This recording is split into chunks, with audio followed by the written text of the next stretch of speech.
world is suddenly a different place. We've seen borders shut and hearts open. Witnessed unlikely heroes emerge to keep shelves stocked. The brave risking everything to care for the sick.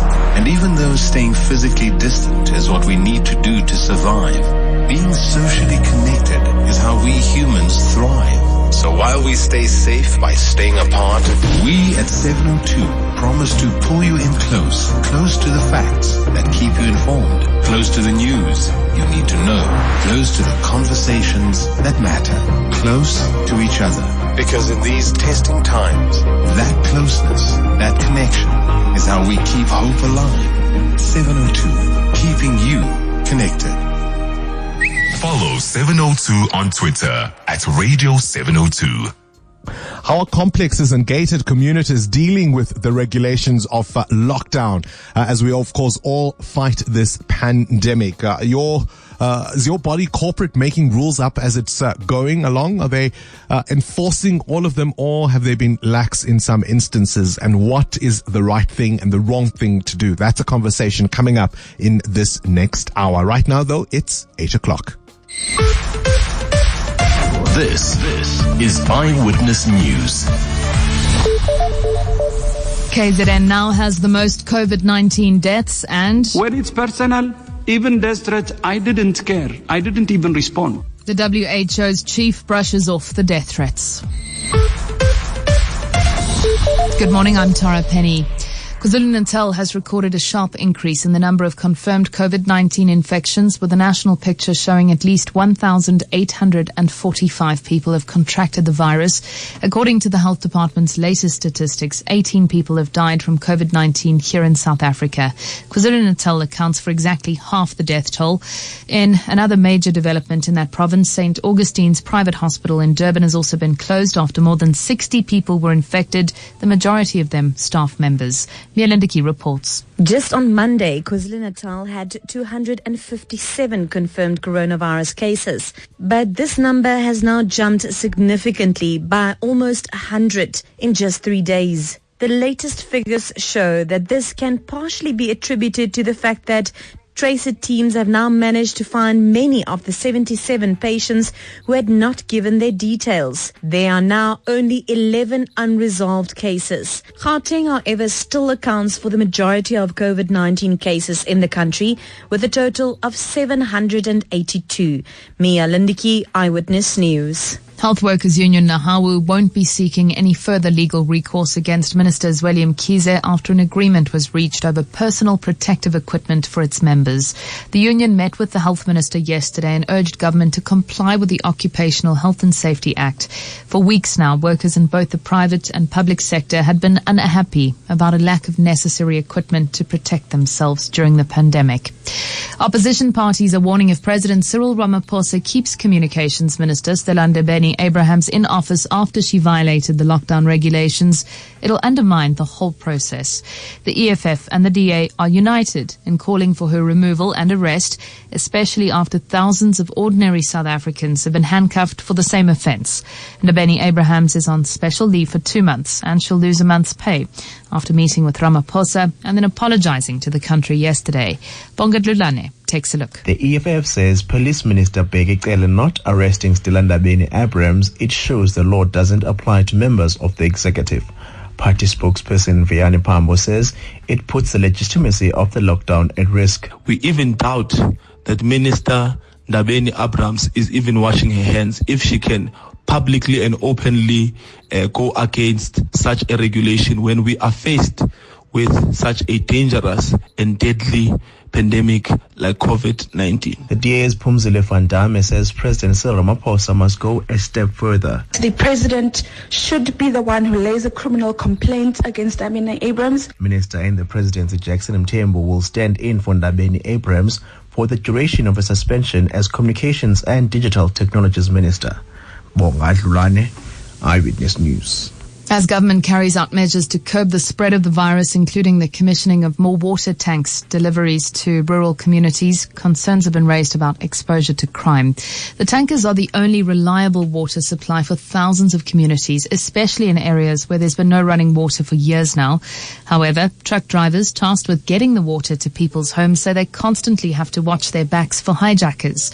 This week, Eyewitness News is casting the spotlight on how rural communities are responding to COVID-19. Teto Matlakwana has more. Water is big business in many municipalities across the country, and there have been many reports throughout the years about the muddy tender processes for tankers involving municipal officials. It appears even criminals are aware of this worth, targeting water delivery tankers on their way to remote villages in various rural areas. We meet Neo Ramakhofu, who has driven a water truck for 5 years in the Madibeng municipality in the northwest, one of the areas worst affected by water shortages. He's on his way to make deliveries in areas near Tlhabile. Ramakhofu's job comes with many challenges, including abuse at the hands of frustrated communities, which are sometimes forced to go without water for weeks. But even the rebuke of community members comes nowhere near the other fears he has about the job. Yeah, I gotta wanna do the rural place, like when There's also danger from criminals, especially in rural areas where there's only me on the way. You can be hijacked at any time. Another threat is the community. If we have a breakdown, the day we eventually show up to them, they sometimes attack us. For me, Ramakhofu says although he has always been aware of the importance of his work, the COVID-19 crisis has brought this fact closer to home.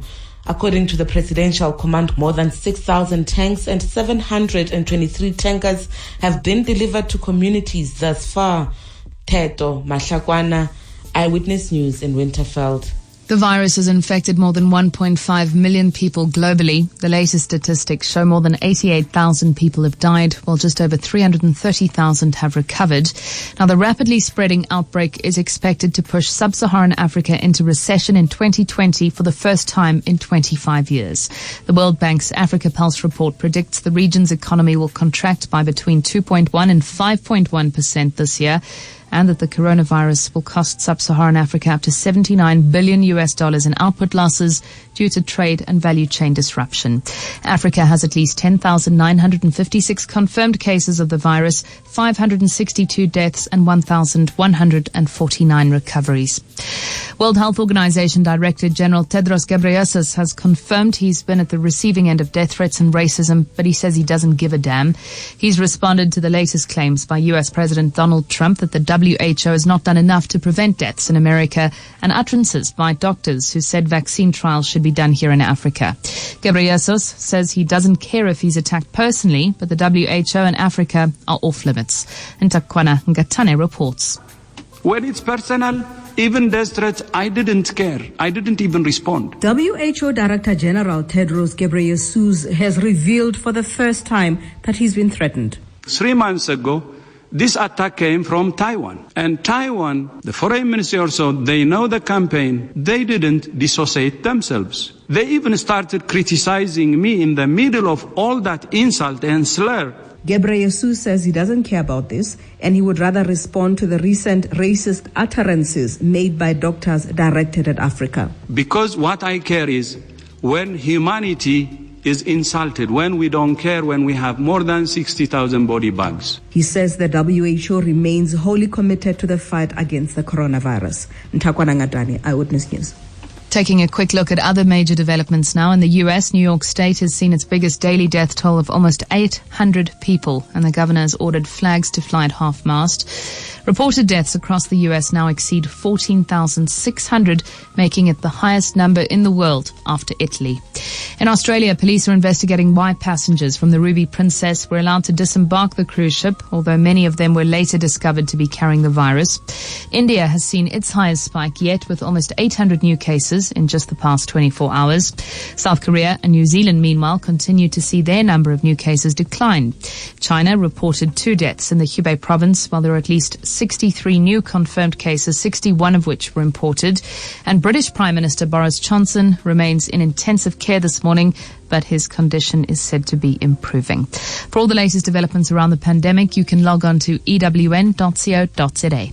Gold's at $1,647.60 an ounce. The rand's at 18.21 to the dollar, 22.53 to the pound, 19.77 to the euro. Brent crude oil's at $33.45 a barrel. In the traffic, it's really busy on the R80 southbound as you come through the hairpin bend, as you're approaching the Bremer exit going towards the capital this morning. N12 east and west, just south of Soweto, very, very slow as you're coming past that Protea Glen area and the R558 exit.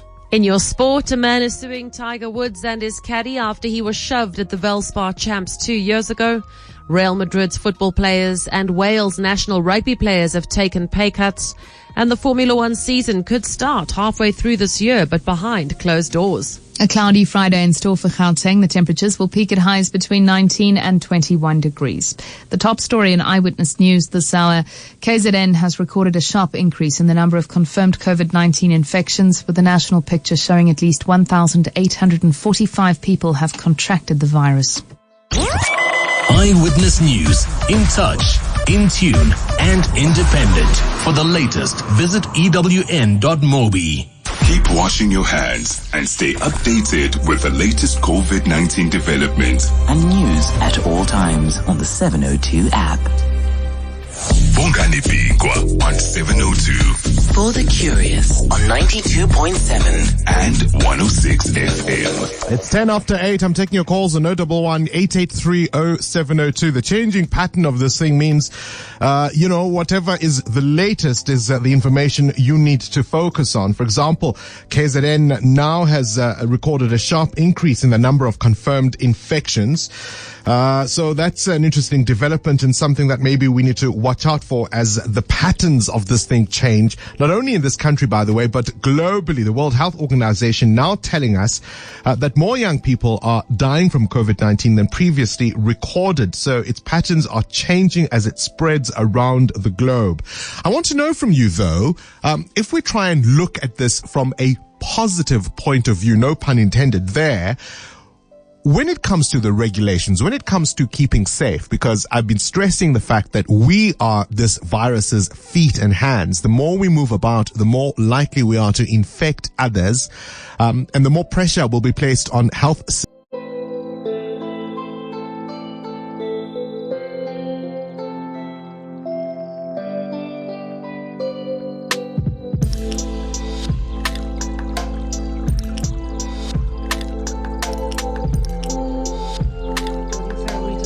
Politico's health reporter joining us talking about the EU's response to the pandemic.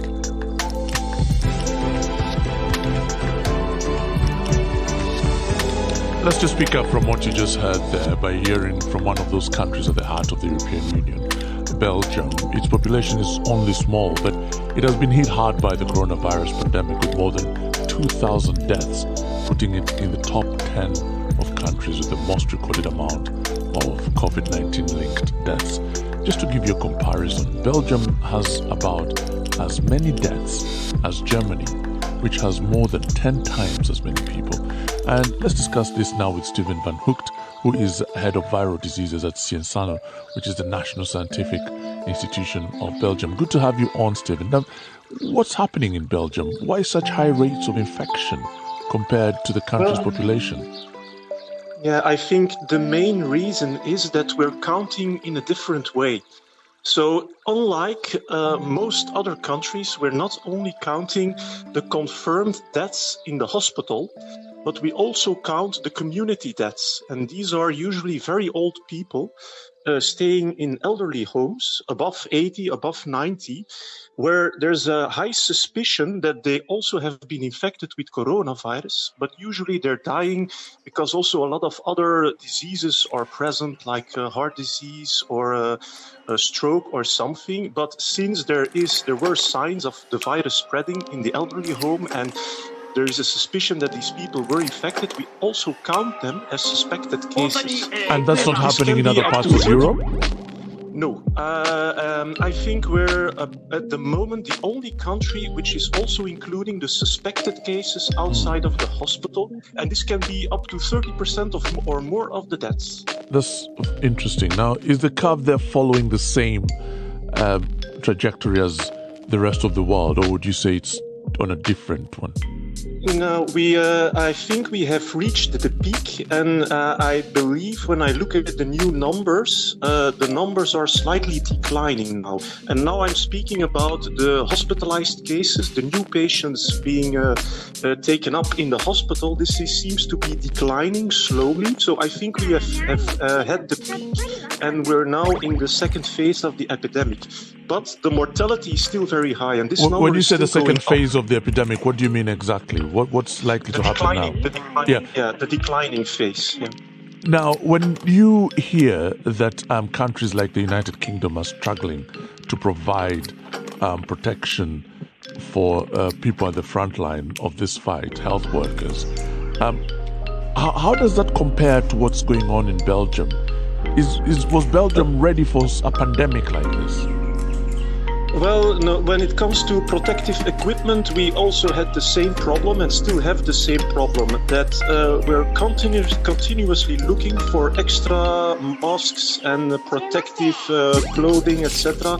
So this has been a concern from the beginning. We manage, so the healthcare workers, they have equipment to protect themselves, but it's a struggle. Right. How should Belgium be, or what should Belgium be doing different? As someone who is an expert in viral diseases, is everything going as it should? Well, I think in Belgium we were one of the when we realized that this was spreading in the community, I think we reacted quite quickly, because we quickly saw that we were hit strongly, because it was right after the carnival holiday. A lot of Belgian people went skiing to northern Italy. That's normal, and they come back by car. So in a few days they just all came back, and this virus was seeded out all over the country. And then we realized very quickly that it was about almost everywhere. And when we immediately took quick action, we were quite early, and that I think was very important, and that has allowed us to manage it in a hospital setting. So we have not reached our total capacity. We're about 60% now, and I think we will manage this. What the problem now we have, and this will be the biggest problem for the coming weeks, is the outbreaks in the elderly homes, which are more difficult to manage. Yeah. Steven Van Hoekt, thank you very much, head of viral diseases at Cienzano, the National Scientific Institution of Belgium. Newsday BBC World Service, Alan Kasuja and Claire McDonnell with you. Our headlines today. Italy's Prime Minister has warned that the European Union risks failing as a project unless it moves to help the countries worst hit by the coronavirus outbreak. And deep divisions are emerging between the Japanese government and the governor of Tokyo, who wants rapid action to shut down businesses as cases of Covid-19 climb. Let's get the sports headlines. Here's Matthew Kenyon. And talking about Tokyo, Claire, because the International Paralympic Committee has had to cut its budget for Tokyo 2021 now as a result of cash flow problems caused by the delay of the Games to next year. The president of the International Paralympic Committee, Andrew Parsons, told us he was confident the Games will feature a full programme next year, but acknowledged there are costs to that delay. It doesn't threaten our existence or the services that we provide to our athletes. But yes, we are having to, let's say, tighten up the belt. We are trying to find efficiencies, so we already cut something like 5% of our budget, which is something around 1 million euros for 2020.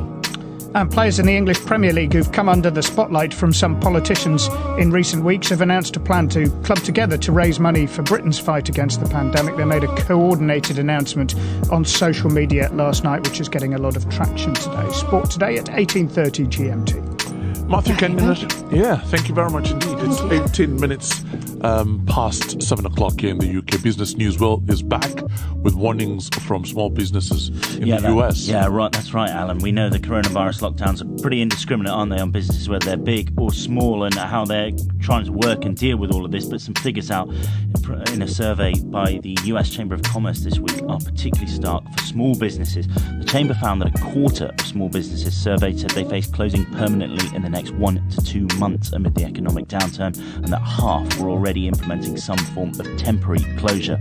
Dr. Ayman Tarabishi is Executive Director of the International Council for Small Business and gave his reaction to the findings. Astonishing, but the reality that we're facing today, I guess it's the new normal of what we're going to be expecting more and more of here. It's really bad news. It's the small businesses, 4 to 5 employee businesses that are living month to month and trying to make it do. And then also the larger businesses that have some savings, but they're gearing up for the Easter, for summer, and they already spent all the money planning everything, and now everything's being canceled on them, and they have all this outlay. This is just an absolute disaster for these small businesses. The biggest fear for them is the unknown of how long this will take. If they had an end in mind, they can work backward and try to salvage as much as possible, but they don't know where the end is. Is it July? Is it August? Is it September? Is it October? They can't sit down and figure out what to do, when and who and how. It's just a big confusion for them, if you may. Small businesses are based in humanity.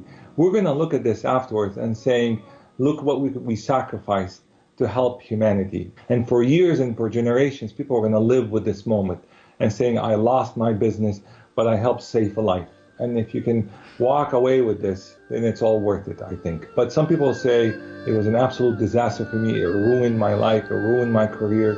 And for what? You're going to have two sides of the story. And this is where the government plays a role. This is where the responsibility of the government to go way beyond what they're doing. What we've seen now is just the start. There should be another stimulus package. All bets are off. The government needs to step up, not just with this, but with multiple tranches for small business. They need to think long term. I call it a decade. And Claire, those calls likely only to get louder. We're expecting more. The latest US unemployment figures, weekly unemployment figures out later today, and extraordinarily, we're going to say we're expecting millions more claimants. So stay with the World Service for that throughout the day. Will, thank you very much indeed. Obviously, France now in recession, and Germany too. As Will said, stay with us. We will bring you the latest financial news across the output here on the BBC World Service. Now, many people here in the UK have criticised the government for not conducting as many tests for coronavirus as other countries. The government is trying to ramp up its capacity, and only yesterday the UK registered its highest number of deaths in a single day, going well over 900 for the very first time. A particular priority at the moment is testing as many health workers as possible to see if they've contracted the virus, and essentially it would enable them to carry on working without putting themselves or others at risk. Charles Swanton is group leader at the Francis Crick Institute in London, one of the medical research institutes doing vital research into the COVID-19 virus. Welcome to Newsday. Good morning. You're developing a test, or have developed a test, that would find out whether NHS workers had the virus or not. How's it going? So currently we're implementing a test for healthcare workers in the North London sector, which looks for viral RNAs in the back of the throat or the nose, which tells you whether the patient or healthcare worker has the infection right now. In parallel, there are scientists at the Francis Crick Institute who are developing the antibody test and researching this to try to develop an effective antibody test that tells us whether the patient or healthcare worker has had the virus in the past and therefore would be hopefully protected and can come back to work. So of the people you've tested so far, the tests we're talking about, have you got it now? What have you found? So overall, obviously, we're testing a high-risk group of healthcare workers. Usually these are doctors and nurses with symptoms, cough, headache, fever, anosmia, difficulty smelling or tasting. And overall, what we find is about 40% of the sample swabs we've tested come back positive. So they would be reported back by mobile phone, and those healthcare workers would be told to stay at home. And for the negatives, they would be told they can come back to work. So you're talking about a population, some of whom are still at work and others who are self-isolating at home. Most of these at the moment will be self-isolating at home, but we intend to go to the wards very shortly and swab healthcare workers if we're given the appropriate permissions. Asymptomatic healthcare workers too is something we want to start looking at, so that we can hopefully isolate those too if they have virus present in the backs of their throats or their noses. I see. So this is people who are showing symptoms, but at this stage, without a test, you don't know whether it's symptoms of coronavirus or just a virus. That's right. I mean, this will be looking at healthcare workers with symptoms and potentially, given the right permissions from NHS England and beyond, those without as well. Ideally, the aim would be to have COVID-free zones and staff those COVID-free zones with either healthcare workers who've had the virus through the antibody test or who are virus negative by our PCR test. So 40% have it, which would suggest 60% don't. So what kind of a difference will this make to getting people back on the front line of healthcare work if this test is approved? Well, I mean, one can imagine a situation which is almost certainly happening across the world right now, where asymptomatic carriers of the virus are passing it on to other patients or to other healthcare workers nearby. And we're hoping that a rapid rollout of tests like this, and we will only make a modest contribution in North London. Rapid rollout will enable us to isolate those patients and healthcare workers who have the virus but might be asymptomatic and prevent transmission, and ultimately reduce what's called the R0 below 1 to prevent the virus transmitting to too many people and to enable us to control it faster and get people back to work. Charles Swanton. Thank you for joining us, Charles Swanton, a group leader at the Francis Crick Institute in London, developing that test for coronavirus. A number of African poets living under lockdown have recorded themselves reading excerpts from a poem by the famous Nigerian poet Christopher Okibo. It was recorded as a round robin because of the need for social distancing, with the 19 poets each reading lines from The Passage. That's the title of the poem. Let's hear some of it now.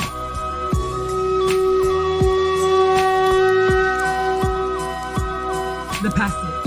Before you, Mother Idoto, naked I stand, before your watery presence, a prodigal. Leaning on an oil beam, lost in your legend. Under your power, wait I, on barefoot watchman, for the watchword at heaven's gate. Fascinating. Let's speak now to the director of the event, the Nigerian right-hand poet, Lola Shonein. Good to have you on Newsday. Welcome. Thank you. Tell us a bit more about Christopher Okibo. Oh, Christopher Okibo is such an interesting character, an interesting poet. I mean, I very much see him like the average British person would see Siegfried Sassoon or Wilfred Owen. So he was born in 1932 in Anambra, and although his dad was a devout Christian, in his early 20s, Okibo started to believe that his body kind of housed the soul of his maternal grandfather, who was a priest of Idoto, and Idoto is an Igbo water goddess. And you find this reference and these allusions in his work, in quite a lot of his work. And so he went to UCI, where he went to the University College Ibadan with well-known writers like Chinua Achebe and Wole Soyinka. And what strikes me about a lot of his style, and I keep comparing him to people like Okot Bitek from Uganda and people like Sembene Usman, is the imagery he uses and the fact that he borrows a lot from traditional African society. But what is also interesting is that he was killed during the Biafran War. This is correct. As soon as Biafra seceded and we had that, the war in the southeast, he immediately went and joined the new state military and was a field commissioned major. But yes, he was killed in action. Yeah, we should spend more time talking about this, Lola, but we're pressed for time. Tell me a little bit, if you can, about why you organized this in the next few seconds. Well, I think it's just looking at the vulnerability that so many people are feeling right now, where even though no matter what religion you've been practicing, there's that point where you're wondering, have I done enough? Am I worthy? Because coronavirus doesn't seem to respect religion, gender, race, or anything. Really good to talk to you, but unfortunately, again, we're pressed for time, but you can find the poem on the BBC website. You've been listening to Newsday with Claire and Alan. This is the BBC World Service. What would it be like if dinosaurs still roamed the Earth? We probably still would have gotten wiped out eventually. Or we'd be pets. We have good grasping abilities. I bet, we could be useful. What does space sound like? So that is the sound of a gravitational wave signal coming from a black hole. Will planting trees stop global warming? We could capture about 2/3 of the full emissions of carbon that we've done today. And that is only in the above ground biomass. That's the parts of the tree that are above the soil. What would it be like to ride a beam of light? From the point of view of a photon, which is a particle of light, the entire universe is perfectly still. Understanding the world and looking to the future. Science on the BBC World Service. Hello, I'm Claudia Hammond. In Health Check After the News, we'll hear from the 69-year-old doctor who doesn't want to take up an intensive care bed that could be used for someone younger if he were to become ill with Covid-19. We'll have an update on the latest situation with the virus in the US, and the man known as the grandfather of allergy dies at the age of 108. He popularised the pollen count on the weather forecast and even worked with Alexander Fleming. All coming up after the BBC News. BBC News with Jerry Smith.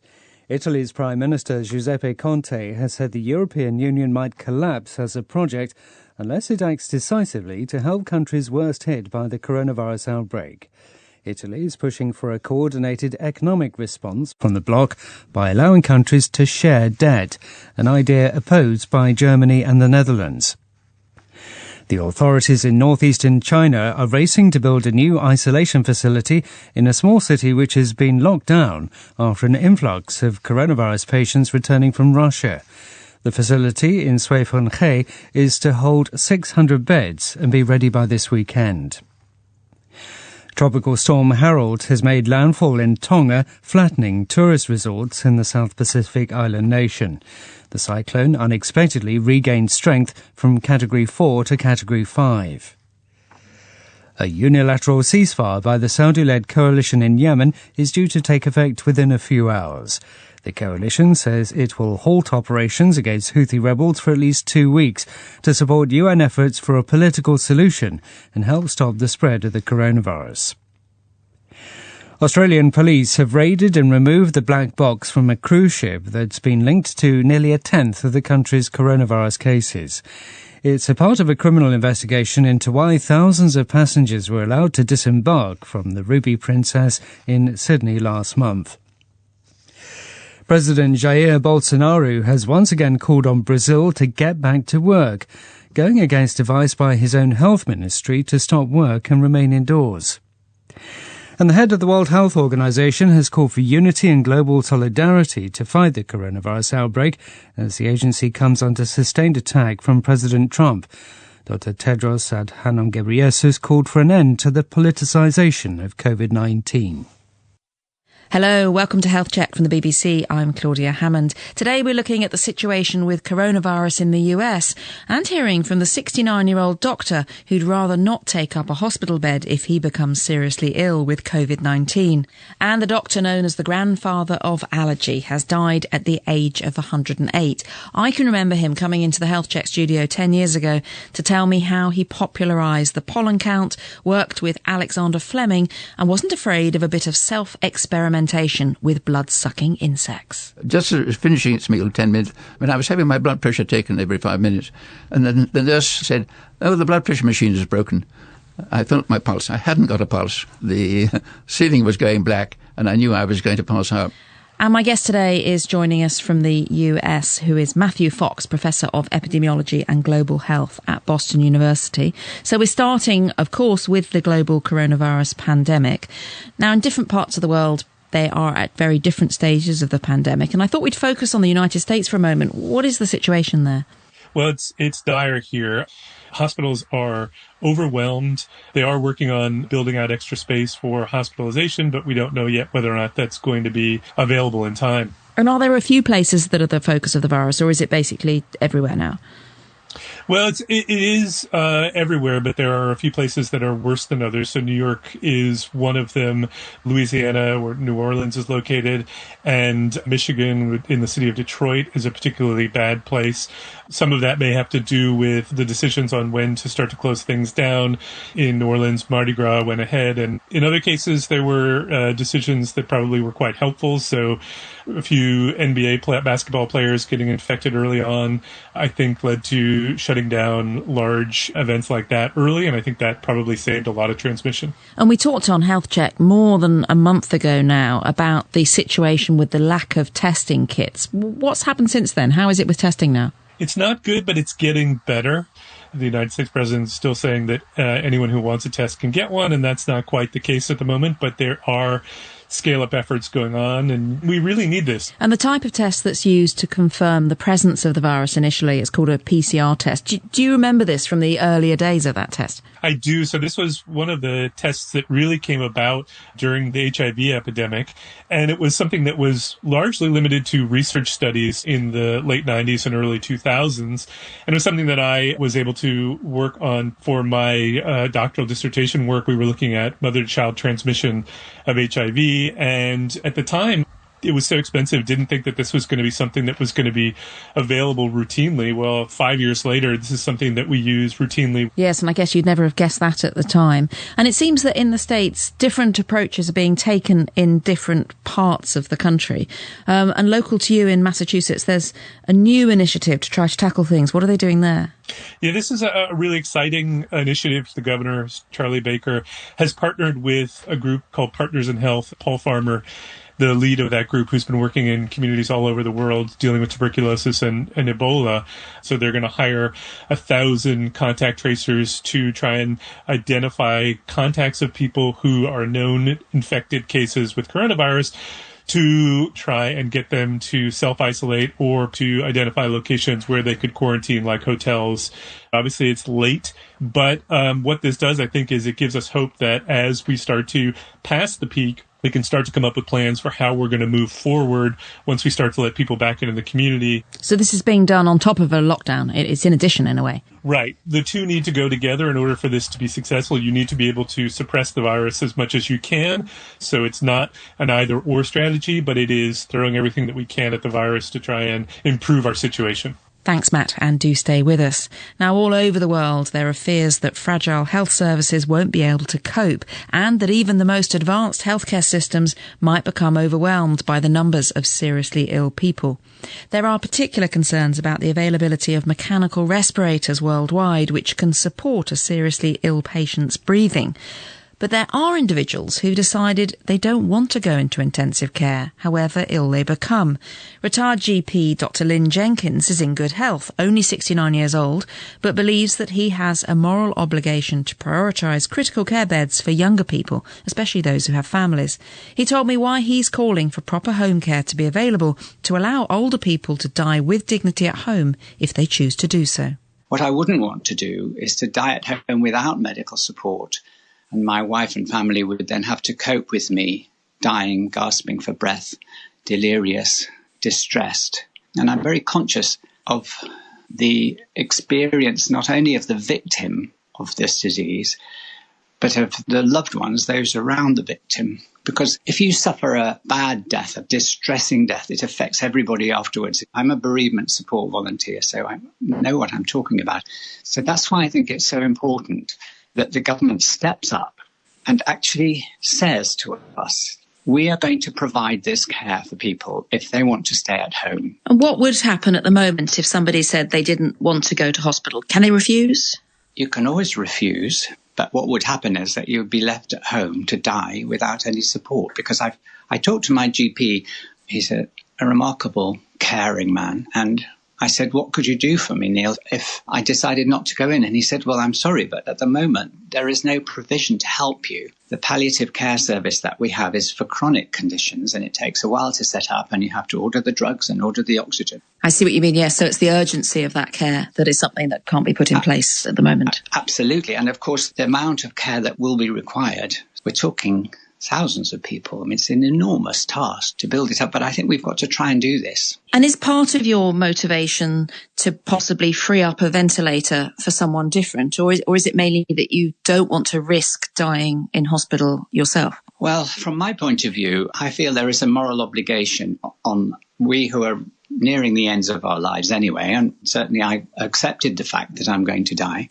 Obviously, we're important as grandparents and so on, but the younger people who have got children, who have got jobs, who have got an important role in society, we need to protect them at our expense if necessary. If there aren't enough ventilators, that's what I think we're morally obliged to do. Now, that sounds, some people will say I'm sort of a euthanasia person or some sort of death cult, but I really feel that we need to think about this carefully. We also need to give people a compassionate death. So you've written a letter to the Prime Minister, which has been signed by a group of other doctors as well. Yes. What are you asking for there? What sort of care would you like people to be able to have at home if they make the decision that you've made?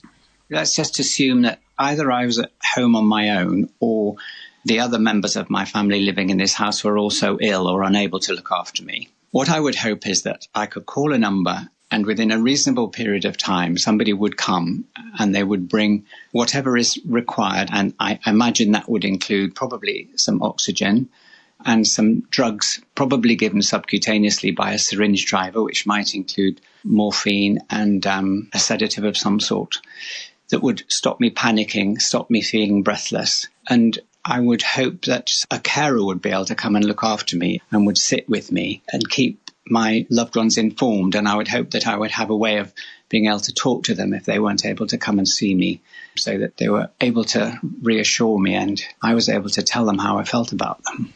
So then it could be peaceful. Peaceful and dignified. I bet this wasn't something you thought you'd be making plans about. No, I didn't. And I have spoken to my children about it and explained the situation. I think it's really important that we have these conversations with our partners and our children. Dr. Lynn Jenkins' personal take on what he would like to happen if he does become seriously ill.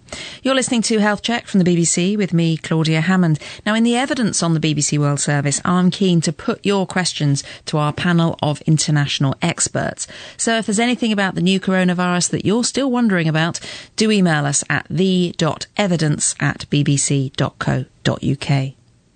More than 3 billion people around the world are now living under lockdown. In the UK, many homeless people have been given hotel rooms or temporary houses to live in. But with a lot of hotels only providing breakfast and many health facilities closed now to everyone but the most sick, some vulnerable people are still struggling to get the food and medication they need to survive and to stay off street drugs. Hannah McNeish reports from the city of Glasgow, where charity volunteers are bringing vital supplies to people who might also be trying to cope with underlying health problems, including HIV and respiratory diseases. It's just after 6 p.m. as volunteers outside Glasgow's main train station start handing donated food and clothing to people queuing when a fight breaks out. Within minutes, police arrive, arrest someone, and guard what has now become a lifeline, a source of food for an increasing number of Glasgow's most vulnerable people. So usually these guys are quite happy, quite pleased to see you. It's now becoming a fight for food. Laura McSorley set up the community-run Kindness Homeless Street Team Glasgow a year ago. They're scared in case there's not enough to go round, so it feels a bit hostile. Tonight's probably a bit lighter because they know that we're coming back now and they're seeing us every night, so they're probably a bit more relieved. The Kindness Homeless Street Team used to go out once a fortnight, but are now out every night. Due to greater demand, many homeless people are at a higher risk of dying from coronavirus. Rough sleeping, surviving on handouts, and substance abuse are common and have left people with underlying health conditions and weaker immune systems. Ideally, no one would be out here. So it's a kind of catch-22, if I'm completely honest. We either don't feed them and they starve, because that's what will happen, or they risk it as well. But as long as we're following, as I say, the protective guidelines, we've got the guys wearing gloves every night, the masks on as well, then hopefully we can minimise any risk that we're bringing here. The coronavirus has also cut people off from vital health services. Drop-in clinics are shut or harder to reach, so people are missing prescriptions, including for life-saving drugs such as antiretrovirals to treat HIV/AIDS, methadone to treat heroin addiction, antidepressants and inhalers. John has a prescription for methadone, but has struggled to find it in recent days, so has missed several doses. People are on the streets and that, are on drugs and that, they'll need something because they won't be able to do this on their own, you know what I mean? So, need obviously to get prescriptions and that to people a lot quicker. John's tried to substitute methadone for street drugs like Valium, but has experienced severe withdrawal symptoms. It's not a nice feeling, you can't concentrate on nothing, it's horrible. Horrible, I wouldn't wish it my worst enemy. Like other people who've come out tonight, John only gets breakfast where he's staying, and his room only has a kettle, so he comes here to get instant noodles and rolls. Owen Doherty is in tears about being here. After years of being homeless and then in prison, he got a home, but now doesn't have enough money for food. Panic buyers cleared shops of the food Owen knew and could afford, and when he tried to get a crisis loan, he was told it would take a week. I've got no option. It's horrible, I know. I never come to these things. I'll always shop and buy my own food, but I've got no option. And this coronavirus is terrifying. Owen says his brother has coronavirus, and he doesn't think that he'll make it out of hospital. He can't lift his arms, his eyes are pure red, he's got choked in his nose, down his throat, two in his lungs. He can't lift his head, he can't talk. To help people stay safe and off the streets, the homeless charity The Simon Community has been finding hotel rooms for people in central Glasgow. This includes asylum seekers like Mohammed, who's from Egypt. He's grateful to be out of dangerous dorms in night shelters, but he now has no money, is living off cheese sandwiches, and is most worried about wasting away. It's good hotel, you know, and the good sleeping and everything is good, but it is not good. And everybody here Hungary. Every day sandwich cheese, all day 2 sandwich, 1 sandwich, and 3-4 days like that. All here is same from Arab, yeah. Kirsty Main is here to drop off food from a charity called Unite. Last week, they received food from small businesses that were closing, but this will run out soon. Now, finding enough food and the right food to make balanced meals is becoming harder due to their suppliers facing shortages. Well, the concern is certainly for the people that we're supplying food for is that they're going to go hungry.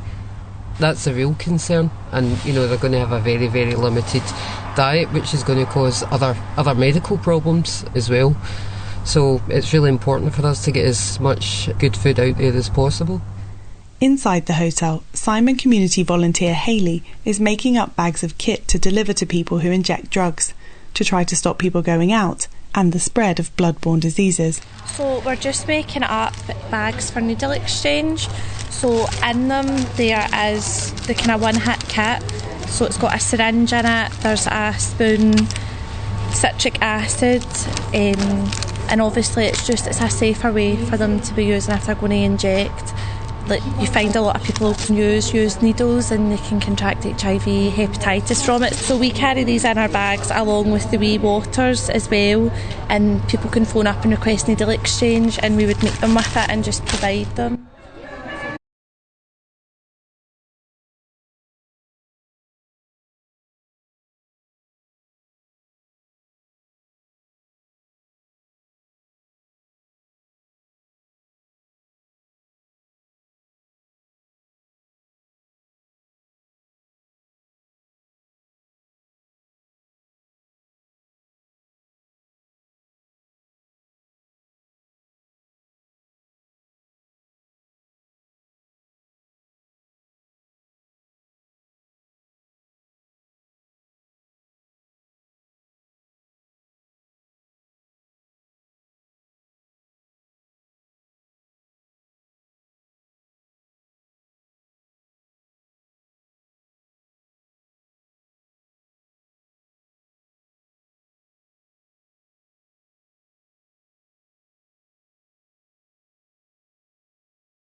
grass pollen in a very controlled way, you can eventually decrease their allergic reaction. This is known as immunotherapy. And he wasn't afraid to try it out on himself, but with blood-sucking insects rather than grass. I chose an insect which comes from South America.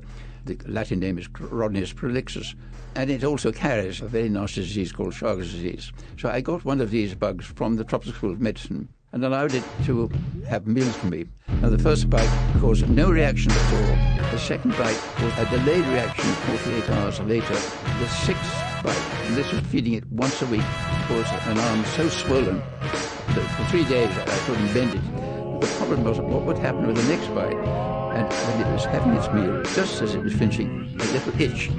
The eighth bite, I thought, I better go and have this in hospital and someone can take a pint of my blood and see what's happening. Just as it was finishing its meal, 10 minutes, and then the nurse said, "Oh, the blood pressure machine is broken." I felt my pulse. I hadn't got a pulse. The ceiling was going black, and I knew I was going to pass out. I was trying to say the word adrenaline, but I couldn't say this word because I had lost the speech. She fled and brought the sister, and she came along and said, "You must have been doing silly experiments." I like the way they guessed that you've been doing experiments and on she yourself. gave me a small dose, and within 90 seconds my pulse was beginning to come back. So it's very nice when parents bring their children with peanut allergy or anaphylaxis severe or whatever the thing is. I always say, "Oh, I've had much more severe reaction than your child." And it's nice when the consultant has had the disease that the person wants. So it's a good job you decided to go and do that in hospital and to feed the creature in hospital the last time, or Yes, it would have killed you. It could have killed me, yeah. And I should have, or I was hoping I would eventually be desensitized. And most people are, but there's a small group that become allergic, and serious allergic. And of course, now I always have adrenaline with me. The fascinating Dr. Frankland, and I must say I think of him every time I hear the phrase today's pollen count. But Matthew Fox is still with me, and in a way his legacy is much greater than just the pollen count, isn't it? He mentioned immunotherapy there. Why is that so useful? Well, this is becoming really important in, say, people with severe peanut allergies, starting to develop therapies for them that allow them to ingest small doses under controlled conditions, under a physician's care, and by ingesting very, very, very small doses. So this is not something you would ever do at home. There is some evidence that is starting to desensitize people to peanut allergies. Now, it's not desensitizing them enough that they can now consume peanut butter, but it means that they are having a reduced allergic reaction such that they have more time to be able to seek care if they accidentally ingest something they're allergic to. And that all stems from Dr. Frankland's work in the first place. It does, and of course that and so many other things that he has contributed. He was a big proponent early on of the hygiene hypothesis, the hypothesis that part of the reasons why we are seeing such an increase in folks with allergies is because we're living in sterile environments compared to what we used to, and we're not having our immune systems challenged early on. And he was a proponent of this hypothesis very early on and was predicting that we would see the rise in allergies that we in fact see today. Well, thank you very much, Professor Matthew Fox from Boston University, for joining us today. And thanks to the producer, Paula McGrath. You can find me on Instagram and Twitter at Claudia Hammond. I will be back at the same time next week when we'll hear about efforts in Chile to prevent staff working for well-off families from taking the new coronavirus back home to the poorer districts of Santiago. Bye for now. This is the BBC World Service. Life changes. Remember, when we speak clearly... This sounds like an ordinary class, but there's a key difference. The English teacher is originally from Syria. I spend nights and days to achieve my goal. Now, I'm a teacher of English in Germany. I'm Nemi Sherbalbul, and I'll be finding out about Germany's classroom experiment. Germany's refugee teachers. Sunday at 13 GMT. You're listening to the BBC World Service. Our Washington reporter Anthony Zerka has more. Our South America correspondent Katie Watson reports from Brazil. Well, our Europe regional editor Mike Sanders is here in the studio. Our Americas editor Candice Peart began by telling me about... On air, online, on smartphone and on smart speaker. This is the BBC World Service, the world's radio station.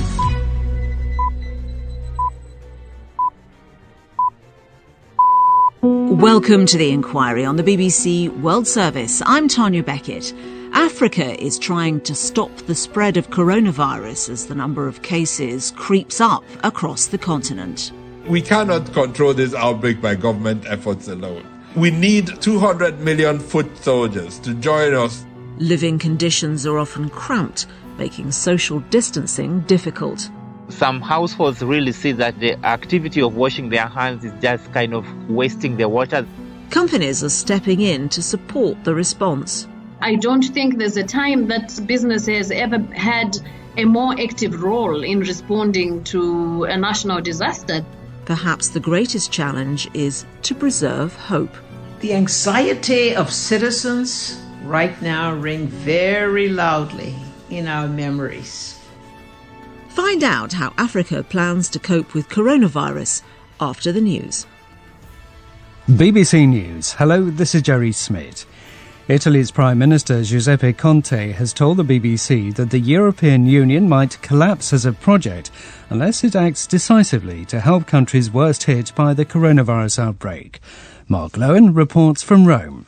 In his first interview with a British broadcaster since the coronavirus exploded in Italy, the Prime Minister called the pandemic the biggest post-war test the European Union has faced. Italy is pushing for a coordinated economic response from the bloc by allowing countries to share debt, something opposed by more frugal members. The clash has caused exasperation in Italy and a rise in anti-European sentiment, which Giuseppe Conte said could lead to the breakdown of the EU. The Prime Minister said the infection curve was now declining, but that restrictions would be eased gradually, starting at the end of the month.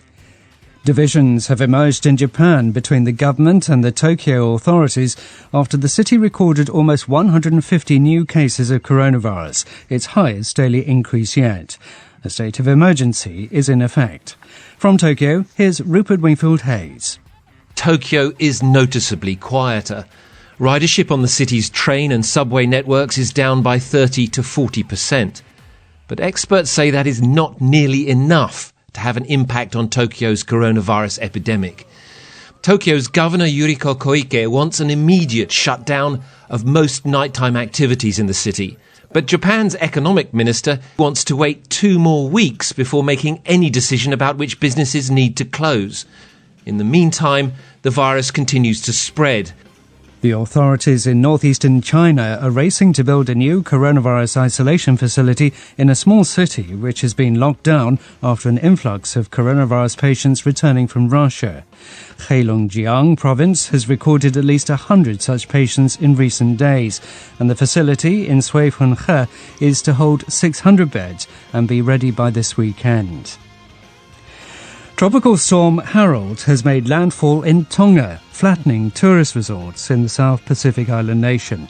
The powerful cyclone caught meteorologists by surprise as it regained strength back from Category 4 to Category 5. Phil Mercer reports.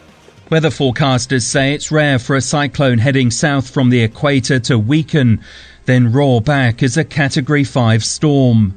Cyclone Harold has killed at least 27 people in the Solomon Islands. Entire communities were obliterated in Vanuatu and casualties have been reported. Fiji was battered, so too was Tonga. The global Covid19 pandemic is hampering relief efforts. Vanuatu is free of the disease and reluctant to open its international borders. World News from the BBC. A unilateral ceasefire by the Saudi-led coalition in Yemen is due to take effect within a few hours. The coalition, which has been fighting against the Iranian-backed Houthi rebels who control the capital, says it'll halt operations for at least 2 weeks to support UN efforts for a political solution and help stop the spread of coronavirus. The UN Special Envoy for Yemen, Martin Griffiths, has welcomed the announcement. The head of the World Health Organization has urged unity and global solidarity to fight the coronavirus outbreak as the agency comes under sustained attack from President Trump. Dr. Tedros Adhanom Ghebreyesus called for an end to the politicization of COVID-19. Amid suggestions that Washington might review its funding for the agency, Mr. Trump had accused the WHO of being biased towards China. But Dr. Tedros insisted the organization was close to every nation and was colorblind. The United States is continuing to reel under the coronavirus pandemic, with Wednesday seeing 1,973 deaths, the highest daily total so far. Australian police have raided and removed the black box from a cruise ship that accounted for nearly a tenth of the country's coronavirus cases. Hundreds of passengers tested positive and 15 later died of the illness. From Sydney, Shaima Khalil reports. Police wearing protective suits and masks boarded the cruise ship to gather evidence as part of the criminal investigation into why passengers were allowed to disembark in the Sydney harbour last month. The investigators will look into discrepancies in the information provided by the ship's operator, Carnival Australia, and whether the company downplayed the number of potential cases of Covid-19 on board. The government of New South Wales has come under mounting criticism for allowing people off the ship. Shaima Khalil. And that's the BBC News. This is The Inquiry on the BBC World Service. I'm Tanya Beckett. Each week, one question, 4 expert witnesses, and an answer.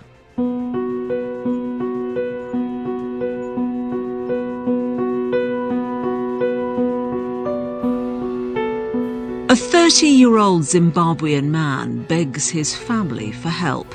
He's in hospital in Harare and has been diagnosed with coronavirus a few days before. He's having trouble breathing and the hospital doesn't have a ventilator. In fact, there isn't even a plug socket in his room. Shortly after the phone call, he dies. Zororo Makamba was Zimbabwe's first coronavirus death. He was a well-known journalist and came from a high-profile family. But even wealth and privilege were not enough to save him. So what hope is there then for Africa's ordinary people if COVID-19 takes hold across the continent? This week we're asking, how will Africa cope with coronavirus? Part 1. A precious resource.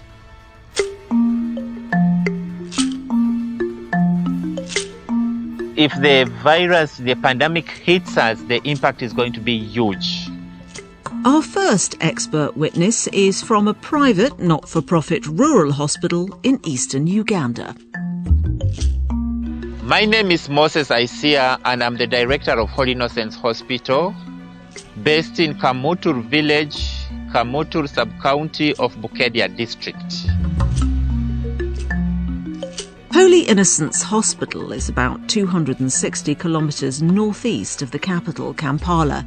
It serves a local community of 11,500 people, plus some who come from further afield.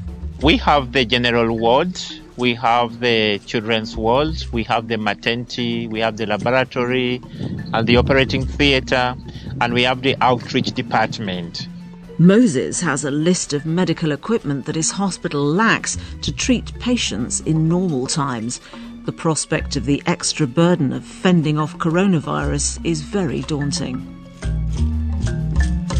We worry about a lot, but the basic ones, for example, is that the protective gear that we have now, in the event that we get this pandemic in this rural area, definitely is not going to be enough. And then secondly, we only have one ventilator and one monitor. So that means we can only have one patient in oxygen at a time.